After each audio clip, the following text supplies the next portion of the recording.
दोस्तों, स्वागत है आपका हमारे चैनल आर.के. वर्मा में मुल्ला नसीरुद्दीन की नई मजेदार कहानी। मुल्ला नसीरुद्दीन और सन की बादशाह। दोस्तों, मुल्ला नसीरुद्दीन अपने गधे पर सवार होकर एक लंबी यात्रा पर निकल पड़ा। वह यूं ही देश दुनिया की पहचान के इरादे से एक दिन अपनी बेगम को यह समझाकर अपने घर से निकला था कि 1 साल पूरा होते होते वह लौट आएगा। 3 महीने की अनथक यात्रा के बाद मुल्ला नसीरुद्दीन 10 कोस में फैले मरुस्थल वाले इलाके में चला आया।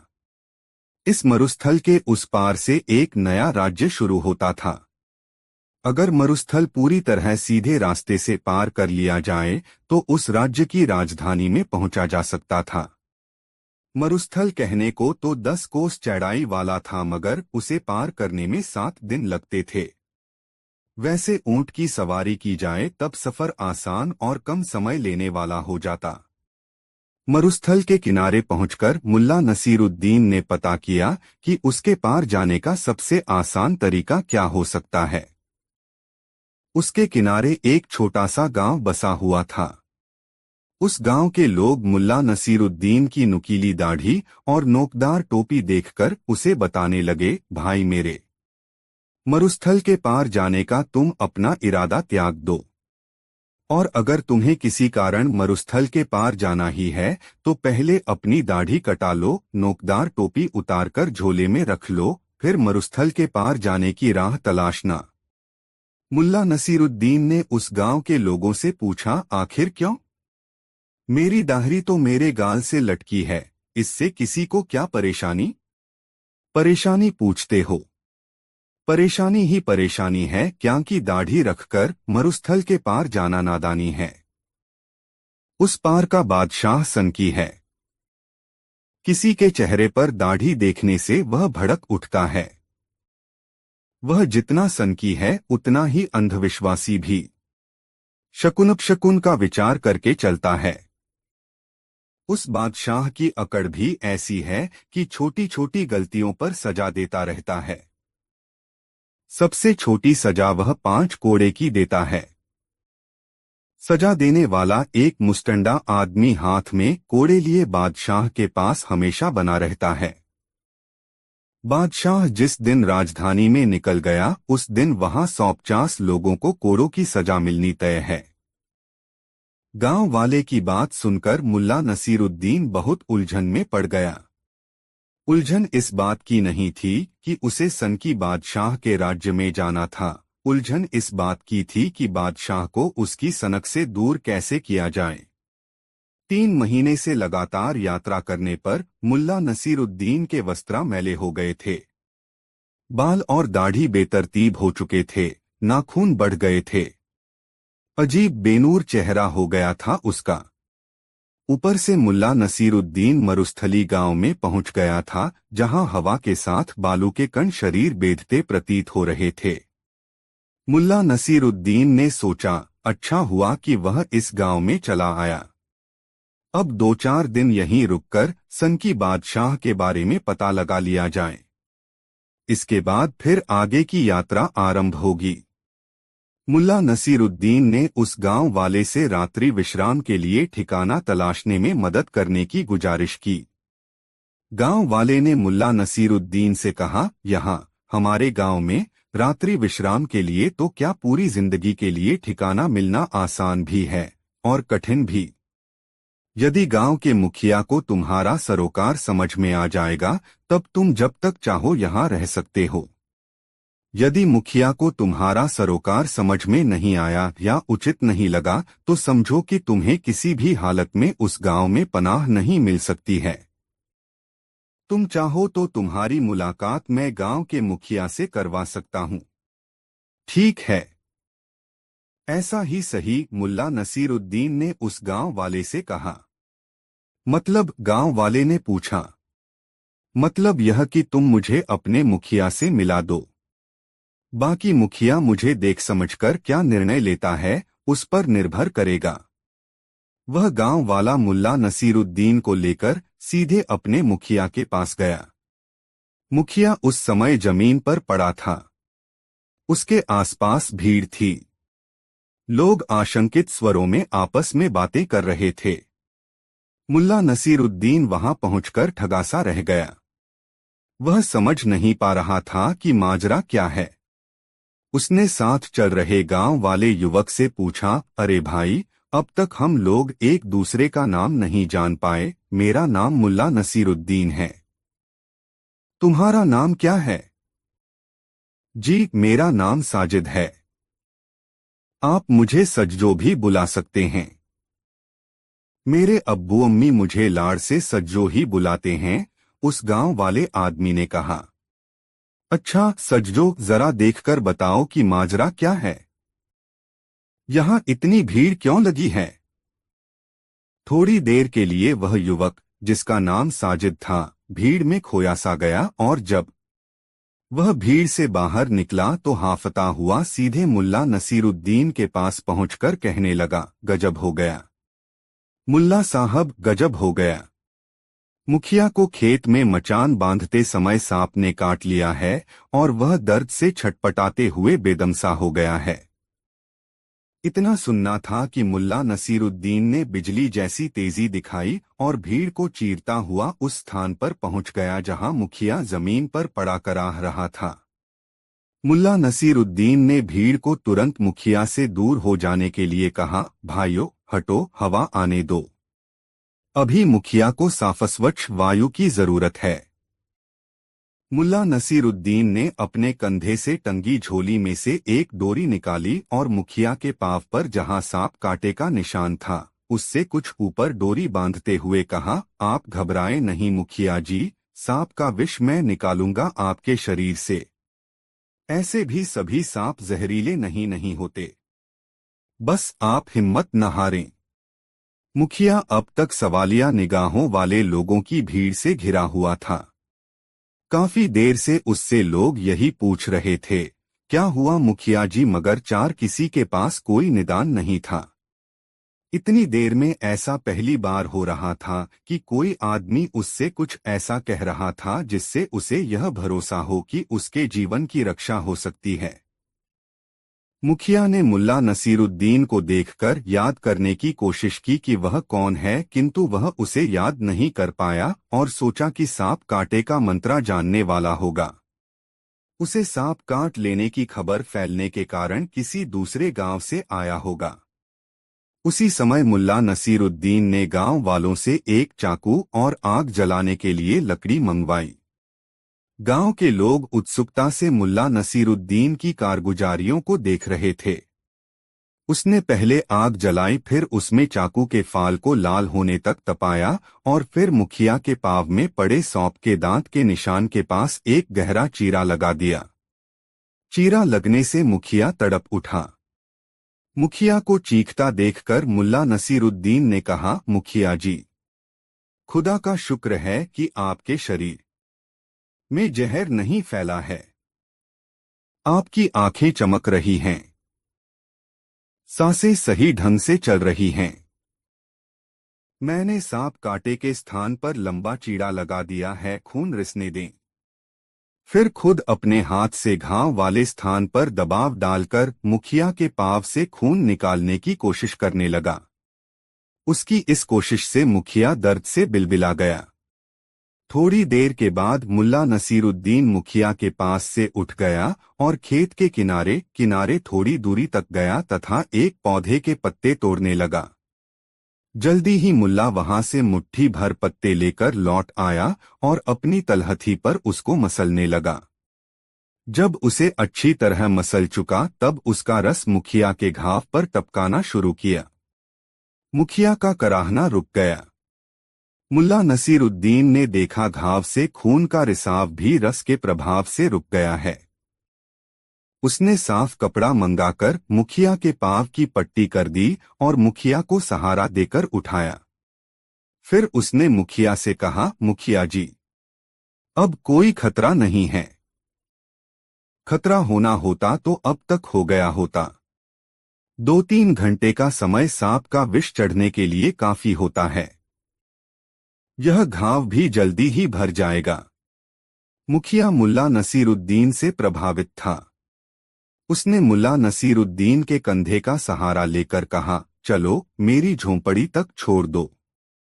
लेकिन मैं आपकी झोंपड़ी कहाँ है, यह जानता ही नहीं। मुझे आप बताएं किधर चलना है, मैं आपको जहाँ कहें पहुँचा आऊँगा, मुल्ला नसीरुद्दीन ने कहा। मुखिया ने मुल्ला नसीरुद्दीन का चेहरा देखा, फिर उसे भरपूर दृष्टि से सर्वांगीण निहारा और पूछा, परदेसी हो? जी हाँ मुखिया जी, परदेसी हैं और साजिद के साथ आपके पास इस गांव में 2-4 रोज ठहरने की इजाजत लेने के लिए आया था, मुल्ला नसीरुद्दीन ने कहा। साजिद? साजिद? अच्छा वो सजजो? तुम उसे कैसे जानते हो? मुखिया ने मुल्ला नसीरुद्दीन से पूछा। जैसे आपको जानता हूँ। कोई परिचय नहीं है, फिर भी परिचय है। कोई सरोकार नहीं है, फिर भी सरोकार है, मुल्ला नसीरुद्दीन ने सरलता से कहा। उसके चेहरे पर मासूमियत विराज रही थी।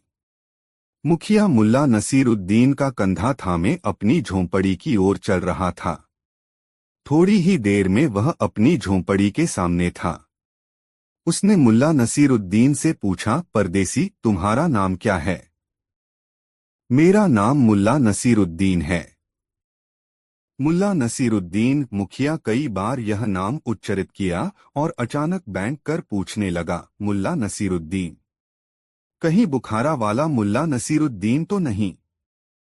हाँ वही, मुल्ला नसीरुद्दीन ने कहा। अरे मुल्ला नसीरुद्दीन, आप मेरी झोंपड़ी में मेहमान बनकर जब तक चाहे रहें। यह तो हमारा सौभाग्य है कि आप हमारे घर मेहमान होंगे। मुल्ला नसीरुद्दीन को उस गांव में रहने की इजाजत मिल गई और मरुस्थल के उस पार के राज्य और वहां के सनकी बादशाह के बारे में सटीक जानकारियों देने के लिए मुखिया की आत्मीयता प्राप्त हो गई। दूसरे दिन मुल्ला नसीरुद्दीन ने मुखिया के घाव की पट्टी बदली। उस समय वह मुखिया को देवदूत की तरह लग रहा था। पट्टी बदल देने के बाद उसने मुखिया से कहा, 2-3 दिन में ही घाव भर जाएगा, आप चिंता न करें। मुझे अब कोई चिंता नहीं हो रही है। तुम अब मेरे पास हो, यही मेरे लिए बहुत है। मुखिया शाम तक पूरी तरह खुद को स्वस्थ महसूस करने लगा, तब उसने साजिद को बुलवाया। साजिद के आने पर मुखिया ने उससे कहा, सज्जो, जानते हो तुम जिस अजनबी को लेकर आए, वह अजनबी बुखारा की जानीमानी हस्ती है। एक बहुत बड़ा विद्वान और समझदार व्यक्ति। आज से तुम उसकी सेवा और सहयोग के लिए उसके साथ रहो। वह जिधर जाना चाहे ले जाओ और जो कुछ भी देखना चाहे उसे दिखाओ। मुल्ला नसीरुद्दीन उस समय झोंपड़ी के बाहर टहलते हुए मुखिया के पांव के घाव के लिए औषधीय पौधे की तलाश कर रहा था। वह 2 मुट्ठी औषधीय पत्ते तोड़कर मुखिया की झोंपड़ी में आया। तब मुखिया ने उससे कहा, मुल्ला नसीरुद्दीन, अभी से आपकी सेवा सहायता के लिए मैंने साजिद को तैनात किया है। आपको जिस चीज की जरूरत हो निःसंकोच उससे कहना। मुझे शायद किसी चीज की जरूरत नहीं पड़े। भोजन और शयन की व्यवस्था आपने कर दी है।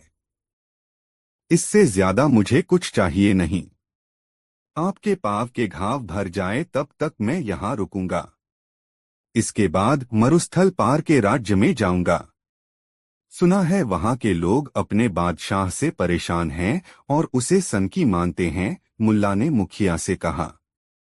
अच्छा तो इस गांव में रुकने का तुम्हारा यह मकसद था? मुखिया ने मुल्ला नसीरुद्दीन की आंखों में झांकते हुए कहा।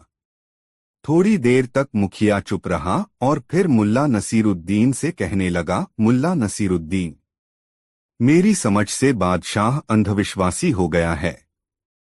उसका अंधविश्वास ही उसकी सनक का कारण है। अंधविश्वास? कैसा अंधविश्वास है बादशाह को? बादशाह को अंधविश्वास है कि दाढ़ी वाले व्यक्ति मनहूस होते हैं। अगर कोई दाढ़ी वाला सुबह सुबह दिख जाए तो पूरा दिन व्यर्थ हो जाता है। उसे यह अंधविश्वास उस दिन से है जिस दिन सुबह सुबह उसके पिता से एक दाढ़ी वाला सौदागर मिलने आया। उस दिन ही उसके पिता घोड़े से गिर पड़े और उन्हें अंदरूनी चोटें आईं।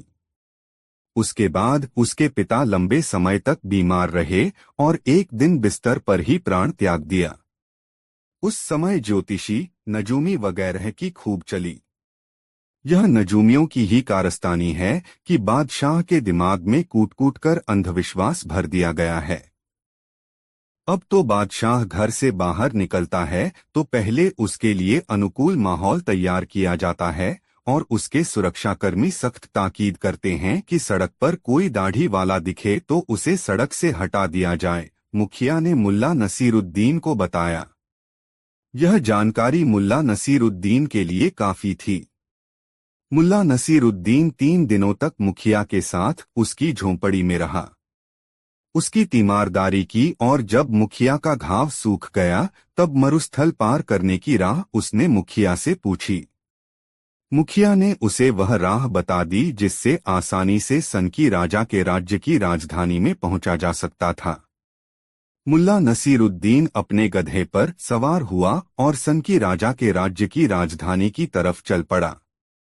उसका गधा पूरे 1 हफ्ते तक आराम कर चुका था, इसलिए मस्ती में दौड़ रहा था, ठपट पटपाक ठपट पटपाक। दूसरे दिन सबेरे सवेरे वह सनकी राजा की राजधानी में प्रवेश कर रहा था।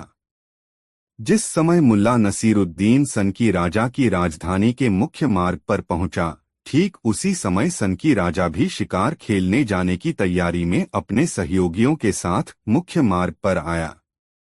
सनकी बादशाह की नजर मुल्ला नसीरुद्दीन पर पड़ गई। गंदे कपड़े, जिस पर कई जगह पैबंद लगे थे, बेतरतीब बिखरे हुए बाल और उलझी हुई दाढ़ी। मुल्ला पर नजर पड़ते ही बादशाह क्रोध से चीख पड़ा, अरे कोई है, हटाओ इस मनहूस को मेरी आंखों के सामने से। लगाओ इसको 5 कोड़े की, फिर कभी मेरी राह के बीच में आने की यह कोशिश भी न करे।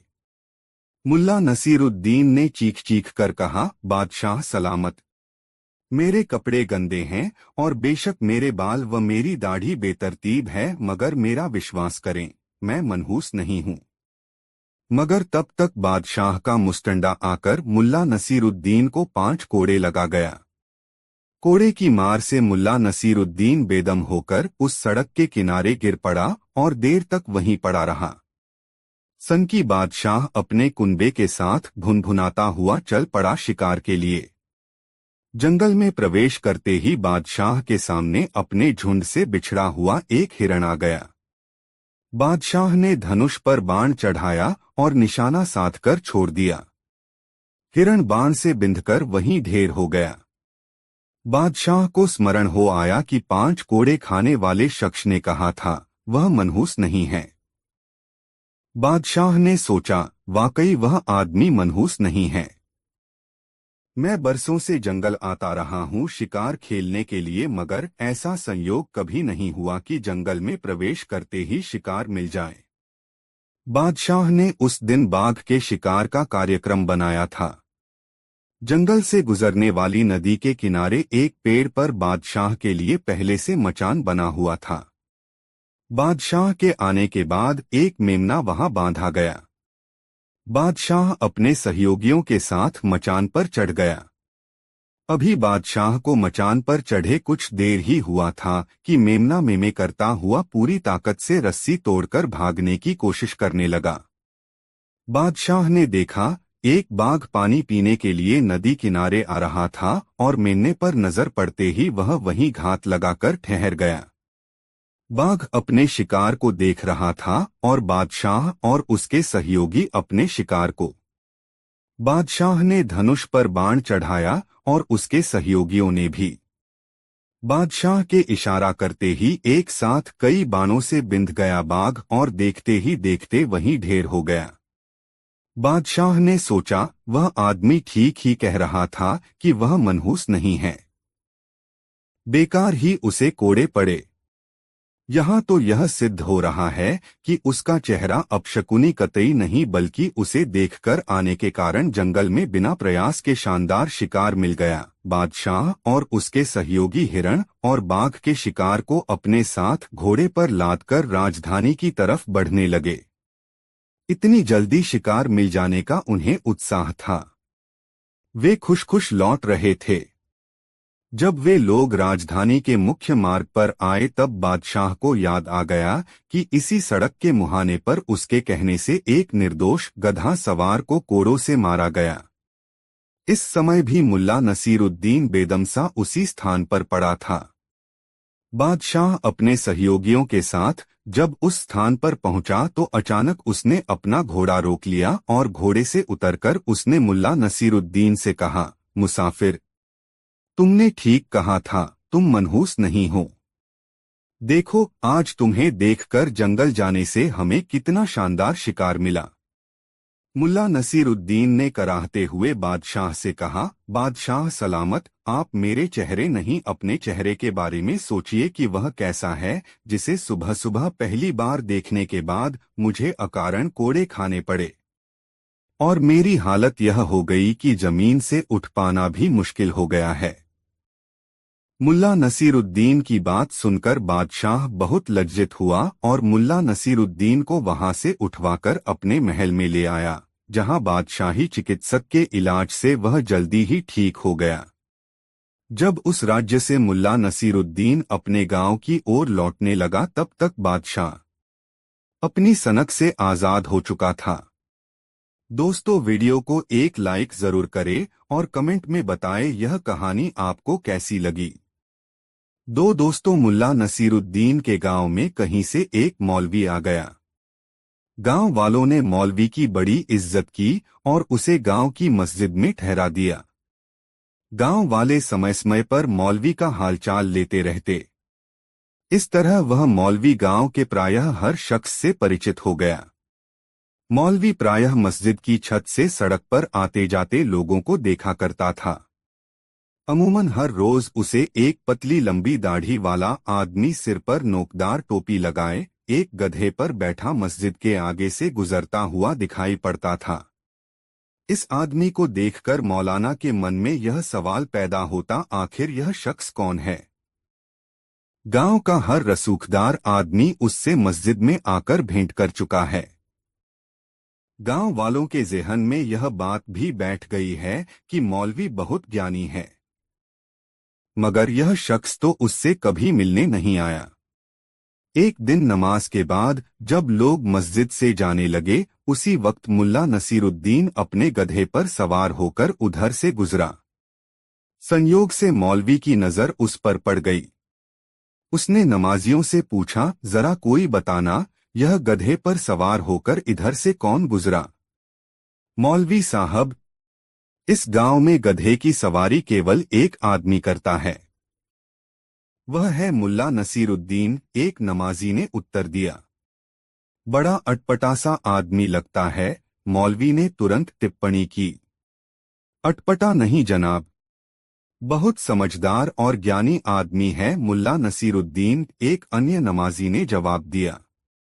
ज्ञानी तो घमंडी नहीं होते, मगर यह मुल्ला नसीरुद्दीन तो बहुत घमंडी लगता है। मौलवी ने कहा, घमंडी? अरे नहीं, तौबा, मुल्ला नसीरुद्दीन तो बहुत मासूम इंसान है, उसके लिए कोई दूसरी बात कही ही नहीं जा सकती। पहले नमाजी ने कहा, देखो, इस गांव के हर आदमी ने मुझसे मिलकर अपनी खुशी जाहिर की, मगर यह मुल्ला नसीरुद्दीन मेरे पास कभी नहीं आया। यह उसके घमंड की निशानी नहीं तो और क्या है? असली बात मौलवी की जुबा पर अंततः आ ही गई। तब उस नमाजी ने मौलवी से कहा, मौलवी साहब, मुल्ला बिना वजह कहीं आता जाता नहीं। इतना विद्वान और रसूख वाला इंसान होकर भी मेहनत मजदूरी कर अपने परिवार का पेट पालता है, इसलिए आपसे मिलने नहीं आया तो इसमें कोई बात नहीं। ठीक है, मगर तुम लोग उससे मेरी मुलाकात करवाओ, देखो तो सही कितना ज्ञानी है। मौलवी ने कहा, हाँ, मुलाकात तो होनी ही चाहिए। बहुत मजा आता है जब दो ज्ञानियों के बीच बातें होती हैं, एक नमाजी ने उत्साहित होकर कहा। दूसरे नमाजी ने दूने उत्साह में कहा, चलिए मौलवी साहब, मेरे साथ बाजार। मैं जानता हूं कि इस वक्त मुल्ला नसीरुद्दीन कहा गया होगा। मौलवी तुरंत तैयार हो गया। उस पर जुनून सवार हो गया, ये कि वह मुल्ला नसीरुद्दीन से बड़ा ज्ञानी है। था यह प्रमाणित करने के दोनों नमाजियों के साथ मौलवी बाजार पहुंचा। वहां एक सेठ के गोदाम में बोरे में चावल भरने के काम में मुल्ला नसीरुद्दीन लगा हुआ था। मौलवी के साथ गए नमाजियों ने उसका परिचय मौलवी से कराया। मुल्ला नसीरुद्दीन मौलवी की ओर देखकर मुस्कुराया और कहा, मौलवी साहब, आप हमारे गांव में रहते हैं, इसकी जानकारी मुझे पहले से ही है, मगर यह इत्तफाक आज हुआ है कि हम मिल रहे हैं। मौलवी ने मन ही मन कुढ़कर सोचा, कितना दम्भी है यह इंसान, मुझे सलाम तक नहीं किया। और गंभीर आवाज में कहा, मुल्ला नसीरुद्दीन, मैंने सुना है कि तुम बहुत ज्ञानी आदमी हो। मैं चाहता हूं कि तुम्हारे साथ शास्त्रार्थ करूं ताकि अंदाज लग सके कि तुम सचमुच ज्ञानी हो या ज्ञानी होने का आडंबर रचते हो। मुल्ला नसीरुद्दीन मौलवी की बात सुनकर हंस पड़ा, बच्चों जैसी मासूम और निर्दोष हंसी। फिर कहा, जनाब, मैंने कभी नहीं कहा कि मैं ज्ञानी हूं। पता नहीं आपसे किसने कहा है।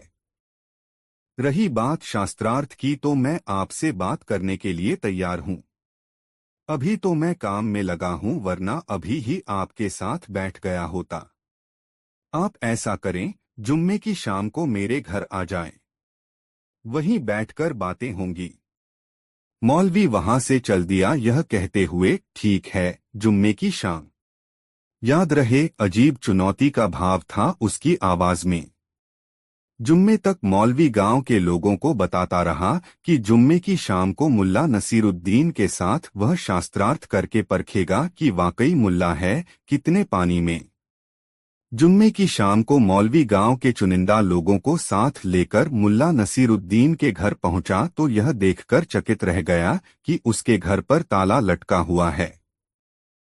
उसने आसपास के लोगों से जानकारी की तो पता चला कि आज सुबह ही मुल्ला अपनी बेगम को साथ लेकर अपनी ससुराल गया है।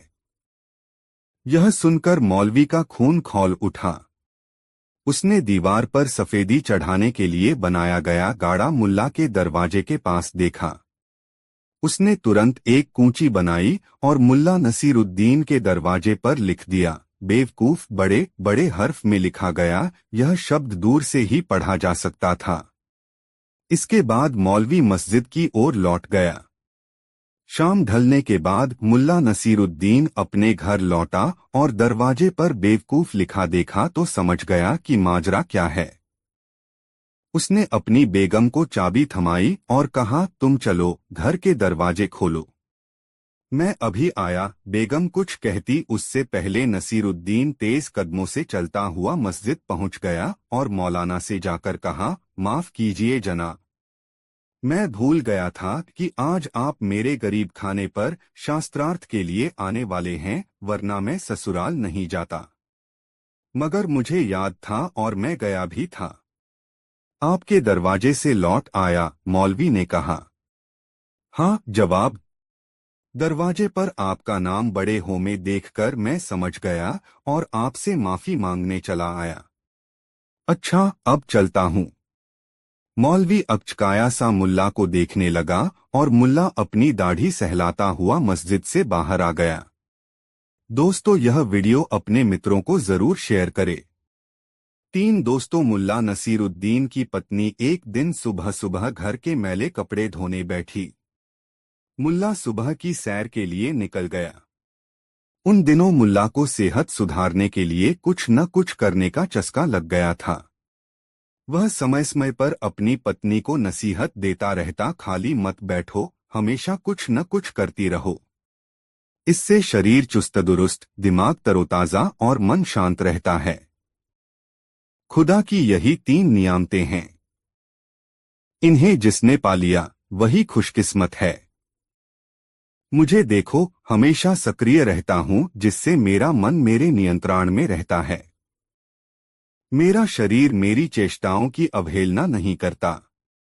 मेरे कदम नपेतुले होते हैं और दिमाग हमेशा तरोताजा बना रहता है, जिससे मुझसे गलतियां नहीं होती। हाँ, तो मुल्ला नसीरुद्दीन सुबह की सैर के लिए निकल गया। घंटे भर बाद लौटा। उस समय भी उसकी गोलमटोल बेगम कपड़े धोने में लगी हुई थी। मुल्ला को सैर करके वापस आया देख उसकी बेगम ने उसे आवाज लगा दी, जरा इन धुले कपड़ों को छत पर फैला आइए। मुल्ला को पत्नी का यह निर्देश पसंद नहीं आया। उसने तुरंत कहा, अरे क्या आधा अधूरा काम करती हो? कपड़े धोने का मतलब कपड़े की धुलाई करना, उन्हें सुखाना, सुखाने के बाद शिकन हटाने के लिए उन पर इस्त्री करना और तह लगाकर उन्हें करीने से अलमारी में रखना भी होता है।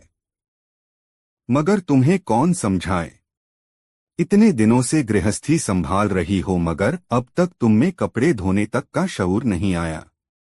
मुल्ला की तकरीर सुनकर उसकी पत्नी जल भुन गई, मगर वह करती भी क्या।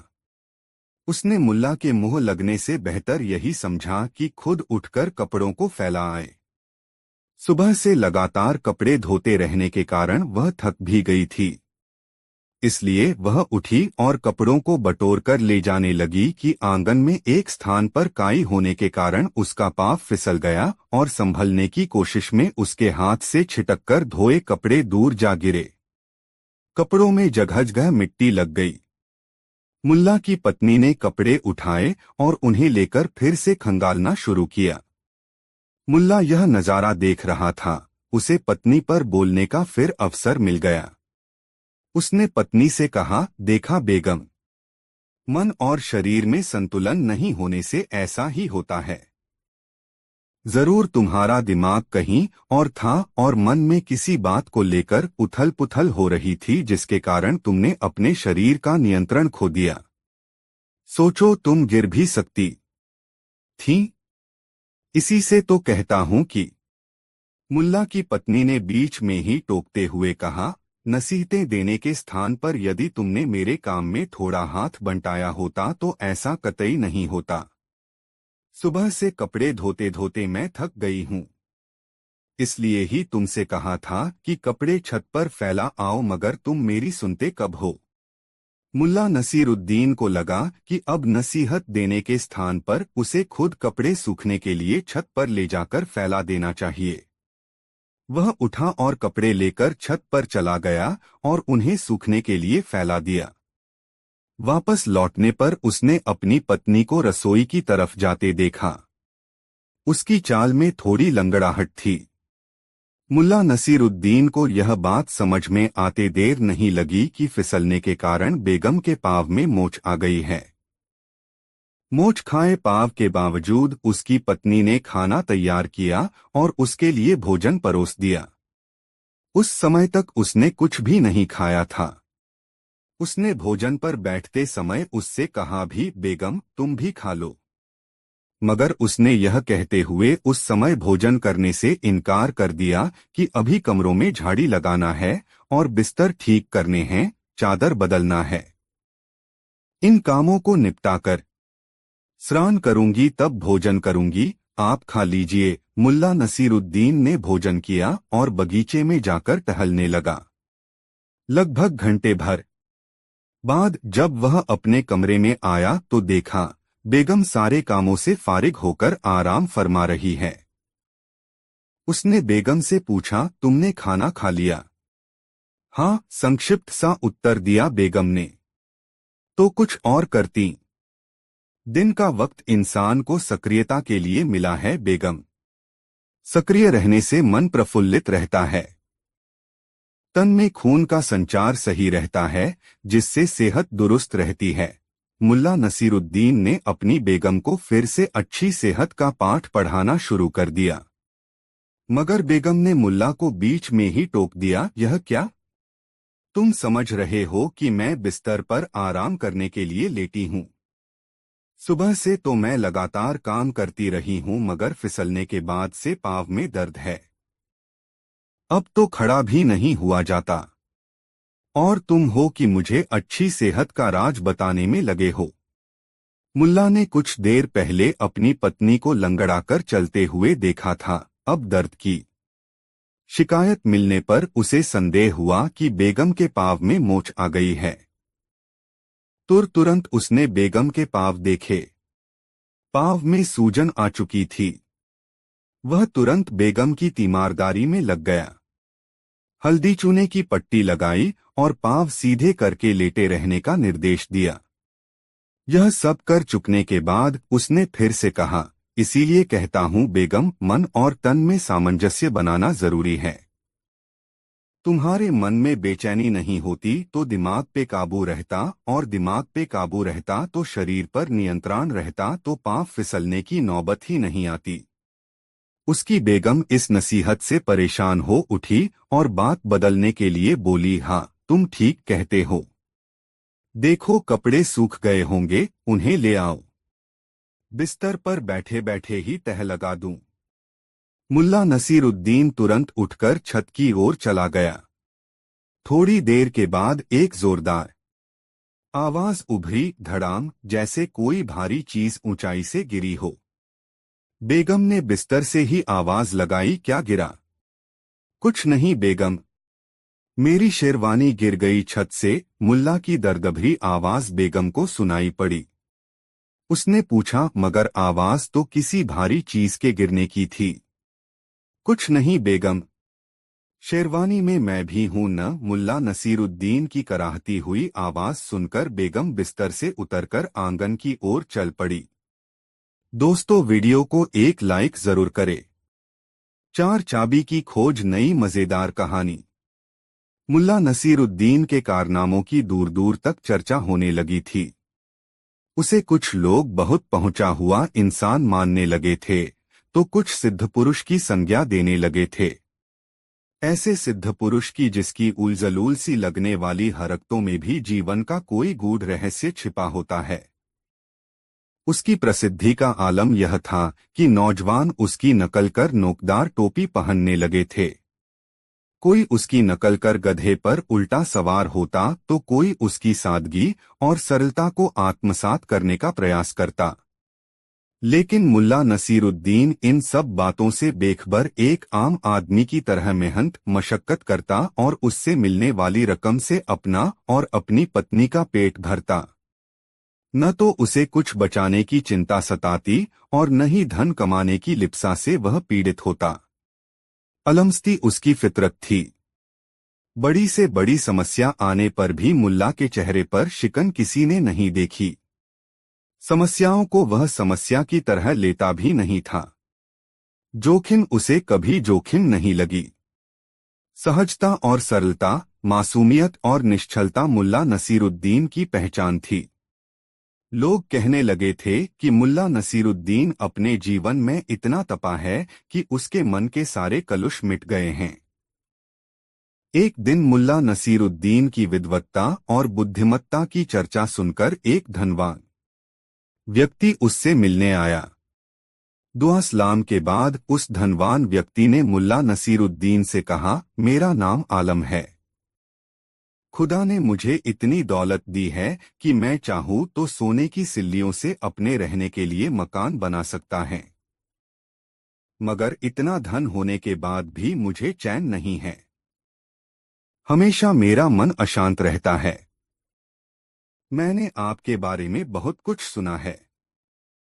लोग आपको सिद्ध पुरुष मानते हैं, इसीलिए मैं आपके पास दामन फैला आया है।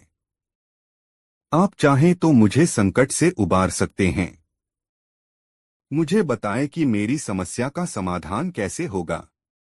मुल्ला नसीरुद्दीन, जो अब तक उस धनाढ़ व्यक्ति की बात सुन रहा था, थोड़ा संकुचित हुआ और झेंपते हुए बोला, जनाब, आपको जरूर कोई गलतफहमी हुई है। मैं कोई ज्ञानी ध्यानी नहीं है।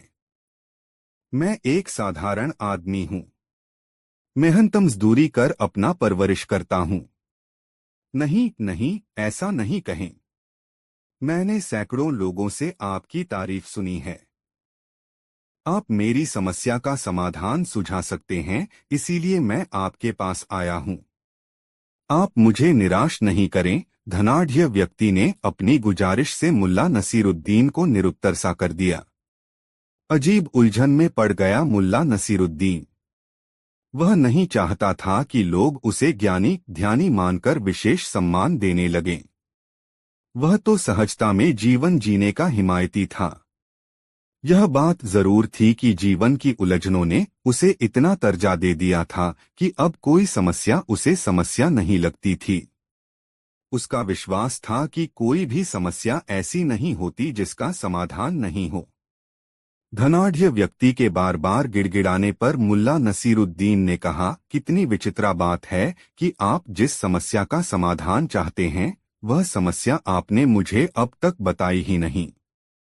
धनवान व्यक्ति, जिसका नाम आलम था, मुल्ला के इस कथन से थोड़ा लज्जित हुआ और विनम्रता से बोला, मुल्ला साहब, मैंने आपको बताया है कि मेरे पास बहुत दौलत है, फिर भी मुझे चैन नहीं मिलता। आप मुझे बताएं कि मुझे चैन कहाँ मिलेगा?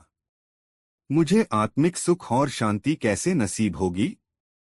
मुल्ला नसीरुद्दीन ने मुस्कुराते हुए आलम की तरफ देखा और कहा, ठीक है जनाब, मैं आपको जवाब दूंगा, मगर आज नहीं, उचित अवसर आने पर।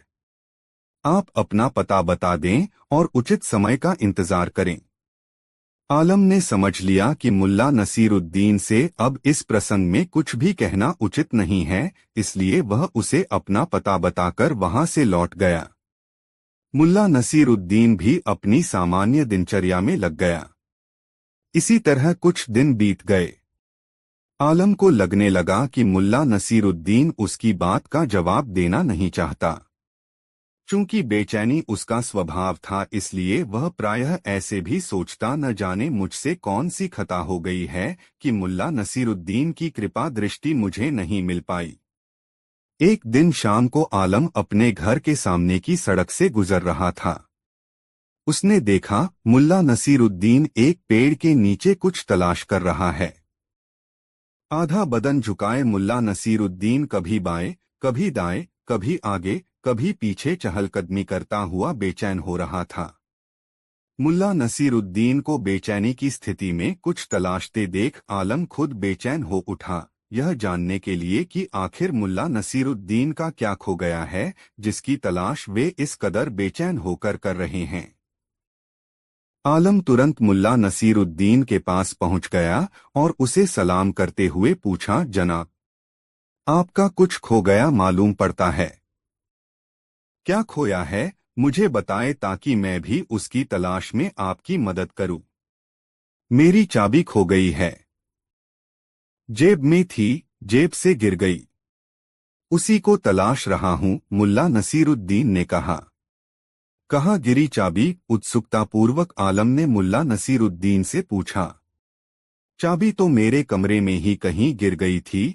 आज सवेरे जब मैं बाहर निकलने के लिए अपने कपड़े पहन रहा था, मुल्ला नसीरुद्दीन ने बड़ी मासूमियत से उत्तर दिया।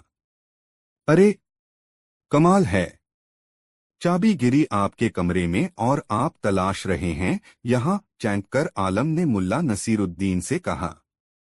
बहुत मासूमियत से मुल्ला नसीरुद्दीन ने कहा, हाँ, दरअसल बात ऐसी है कि मेरे कमरे में अंधेरा है, इसलिए चाबी वहां तलाशना मुश्किल है। इस समय यहाँ उजाला है, यही उजाला देखकर मैं यहाँ चाबी खोजने लगा, मुल्ला नसीरुद्दीन ने उत्तर दिया। आलम को मुल्ला नसीरुद्दीन का यह उत्तर अटपटा लगा। उसने बड़ी बेबाकी के साथ मुल्ला नसीरुद्दीन से कहा, जनाब, मैं तो आपको एक सिद्ध पुरुष मानता था। समझता था कि आप बड़े बुद्धिमान हैं। मगर आप अभी जो काम कर रहे हैं वैसा तो कोई मूर्ख भी नहीं करेगा। अदना से अदना आदमी भी यह समझता है कि कोई वस्तु जहां गिरी है वहीं से मिलेगी। ऐसा तो हो ही नहीं सकता कि चाबी गिरे कमरे में और चाबी मिले पेड़ के तने के पास मुख्य सड़क पर। आलम की बात सुनकर मुल्ला नसीरुद्दीन जोरों से हंसने लगा, बिल्कुल बावलों की तरह, और हंसते हंसते बोला, आलम, आप तो मेरी तरह ही हरकतें कर रहे हैं। सुख और शांति सद्भाव और निश्चितता में है, लेकिन आप उसकी खोज धन से करना चाहते हैं।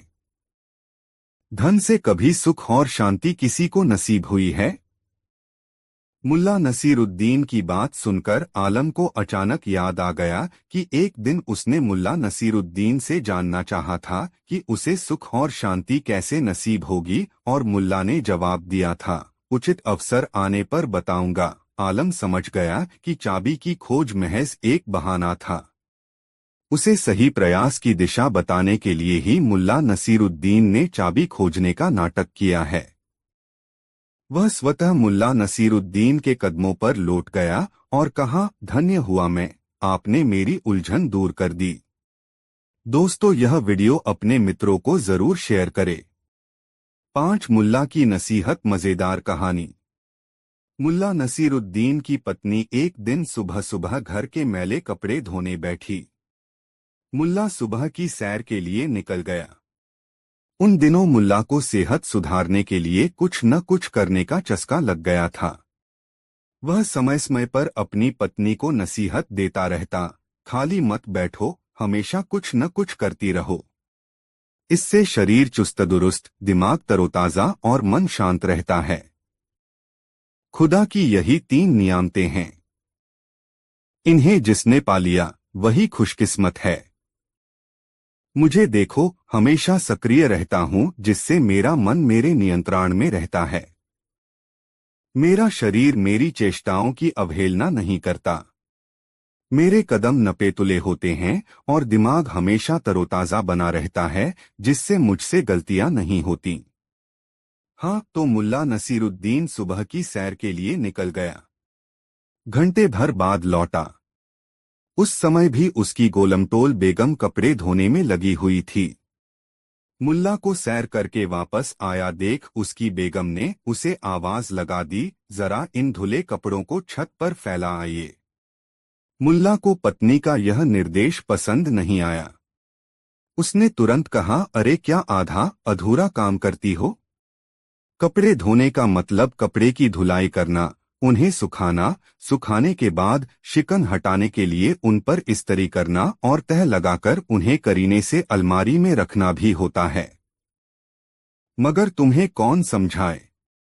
इतने दिनों से गृहस्थी संभाल रही हो, मगर अब तक तुम में कपड़े धोने तक का शऊर नहीं आया।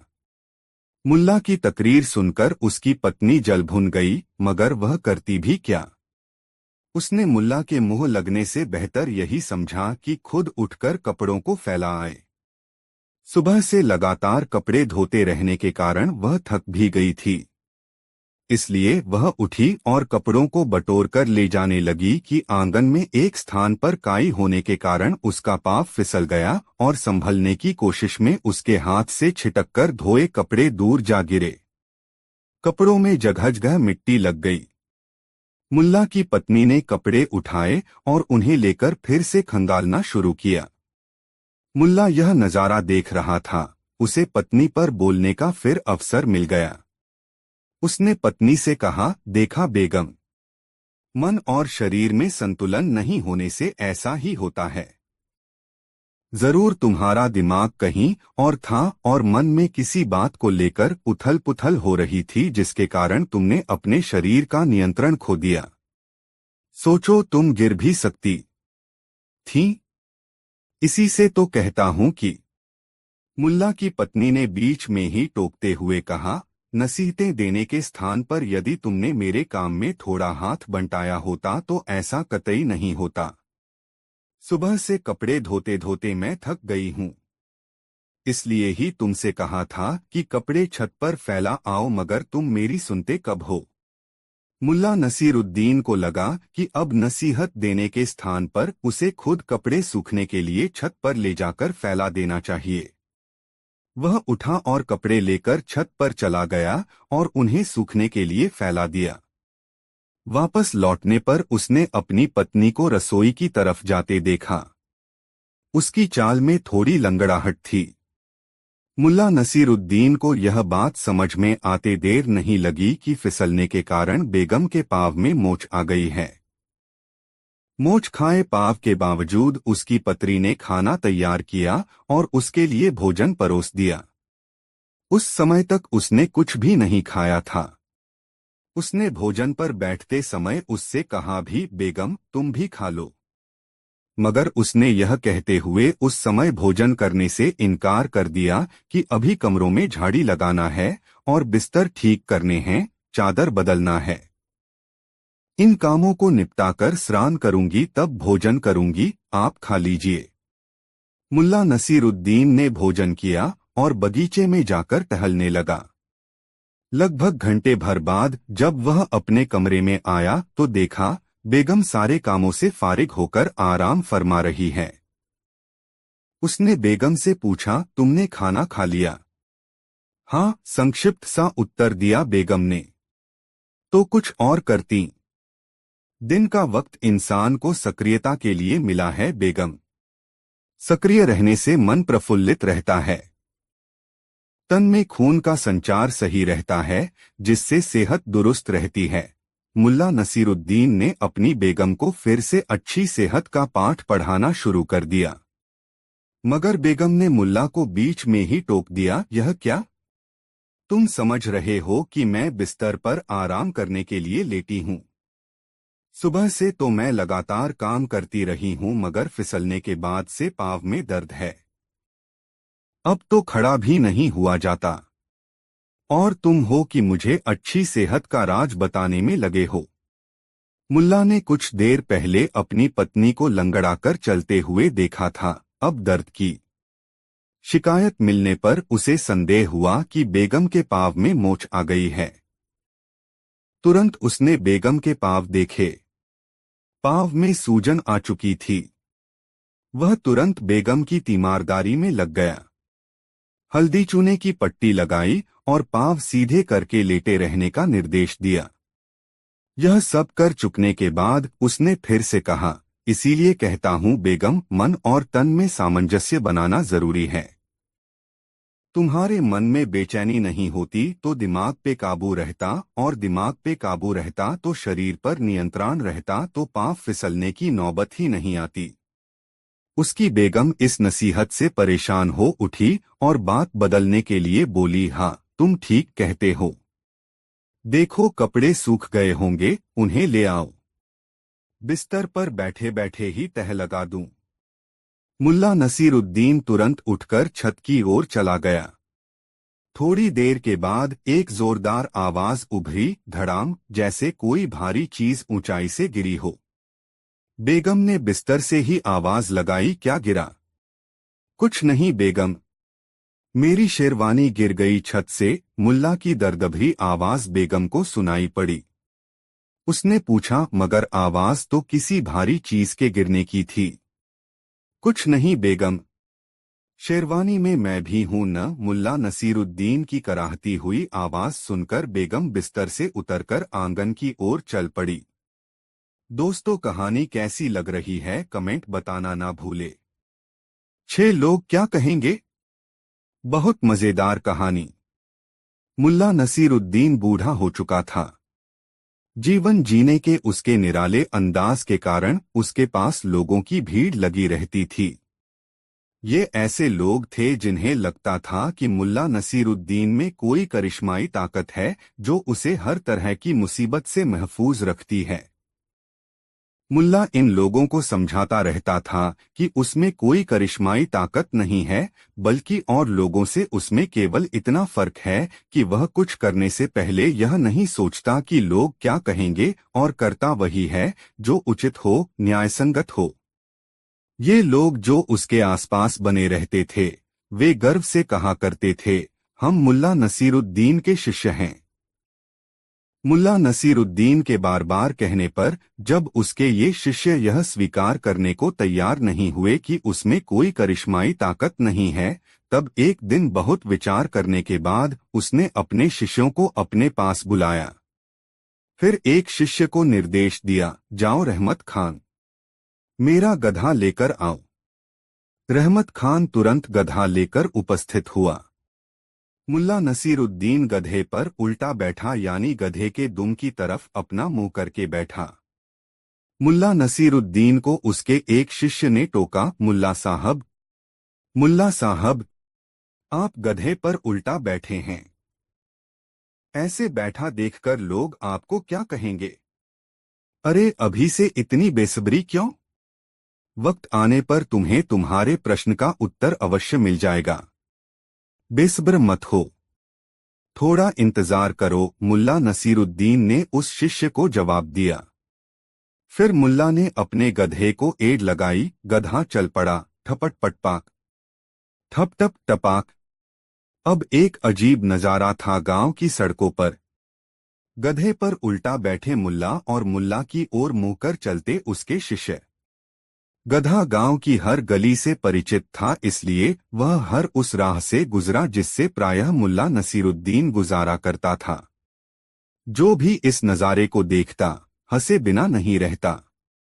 मुल्ला के गधे के साथ अब मुल्ला के शिष्यों के अलावा गांव के लोग भी चलने लगे थे। धीरे धीरे उस हुजूम को देखकर ऐसा लगने लगा कि गांव में मुल्ला नसीरुद्दीन को गधे पर उल्टा बैठाकर उसका जुलूस निकाला गया है। जुलूस में शामिल लोग मुल्ला नसीरुद्दीन का मखौल उड़ाने लगे। ही हा का दौर शुरू हो गया। यह देखकर मुल्ला नसीरुद्दीन का एक शिष्य मुल्ला के पास पहुंच गया और मुल्ला से कहने लगा, जनाब, अब आप गधे पर सीधा बैठकर चलें। जुलूस में शामिल लोग आपका मजाक उड़ा रहे हैं। मुझसे सहन नहीं हो रहा है। सहन नहीं हो रहा है। क्यों? मैं तो मजे से अपने गधे पर बैठा हूं, मुल्ला नसीरुद्दीन ने हंसते हुए अपने शिष्य से पूछा। शिष्य मौन रहा। तब मुल्ला ने उससे कहा, देखो, मैं तेरे जज्बात की कदर करता हूं, मगर मैं यह सोचकर अपना इरादा कैसे बदल लूं कि लोग क्या कहते हैं या लोग क्या कहेंगे। अब देखो न, गधे पर मैं सीधा बैठकर चलें तब भी तो जितने मुंह उतनी बातें होंगी। लोग कहेंगे गुरु की ओर पीठ करके चल रहे हैं शिष्य सारे। जब तुम लोग गधे के आगे चलोगे और जब तुम लोग मेरे पीछे पीछे चलने लगो तो मैं उस सुख से वंचित हो जाऊंगा जो मुझे अभी मिल रहा है। मैं बस गधा पर उल्टा बैठने के कारण यह सुख प्राप्त कर पा रहा हूं। मैं उल्टा बैठा हूं और तुम लोग मेरे पीछे पीछे चल रहे हो, फिर भी मुझे तुम लोगों का चेहरा देखना नसीब हो रहा है।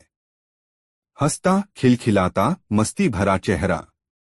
कितना आनंद है इस तरह तुम लोगों को देखने में, यह बताना भी आसान नहीं है। लेकिन ये लोग आपको मूर्ख कह रहे हैं, शिष्य ने खींचकर कहा। मुल्ला नसीरुद्दीन ने पूछा, तुम यही चाहते हो न कि ये लोग मुझे मूर्ख नहीं कहें? तो यह भी बहुत आसान बात है। मैं चीखता हूँ, मुल्ला, तुम लोग नारा लगाओ, मूर्ख है। मैं पुकारूं, मुल्ला के शिष्य, तुम लोग चीखो, मूर्खाधिराज। देखो, तंग करने वाली जमात खुद ब खुद इस भीड़ से निकल जाएगी। इसके बाद मुल्ला मूर्ख है और मुल्ला के शिष्य मूर्खाधिराज की जबरदस्त नारेबाजी होने लगी। देखते देखते उस भीड़ से तंग करने वाले लोग निकल गए। फिर मुल्ला के शिष्यों ने तय किया कि अब वे काम करेंगे उचित और न्यायसंगत काम। इस बात की परवाह नहीं करेंगे कि लोग क्या कहेंगे। दोस्तों, वीडियो कैसा लगा कमेंट में जरूर बताएं। ऐसी और नई मजेदार कहानी सुनने के लिए हमारे चैनल आरके वर्मा को अभी सब्सक्राइब जरूर करें और यह वीडियो अपने मित्रों को जरूर शेयर करें। वीडियो देखने के लिए धन्यवाद।